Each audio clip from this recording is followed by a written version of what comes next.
ربنا حب لنا من ازواجنا وذریاتنا قرۃ اعین وجعلنا للمتقین اماما۔ حضرت احمد علی لاہوری رحمۃ اللہ علیہ سے کسی نے پوچھا، میں ان کے پڑوس میں رہتا ہوں، کہ حضرت آپ کے بیٹے ہر ولی ہے، بیٹا ہر ولی ہے، عبید اللہ،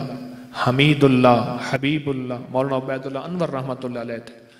آپ کے ہر بیٹا ولی ہے، کیا وجہ ہے؟ فرمایا میں اپنی ہر نماز کی التحیات میں رب جعلنی کے بعد یہ دعا پڑھتا ہوں، زندگی بھر جو یہ دعا پڑھے گا اللہ اس کی نسلوں میں دو چیزیں دے گا، ایک صالحیت اور ایک صلاحیت، یہ دو علیحدہ چیزیں ہیں۔ میں نے امام زین العابدین رحمت اللہ تعالی علیہ شہنشاہ اہل بیت ان کی دعاؤں میں یہ دعا دیکھی ہے، ان کا اہتمام دیکھا ہے، میرے پاس اس کا حوالہ ہے۔ آل رسول، اصحاب رسول کی زندگی میں اس دعاؤں کو میں نے دیکھا ہے، کتابوں میں کنگھالیں، اور اللہ کے حبیب صلی اللہ تعالی وسلم کی سچی روایت میں یہ دعا موجود ہے، قرآنی آیت ہے لیکن دعاؤں میں اس کا حصہ ہے،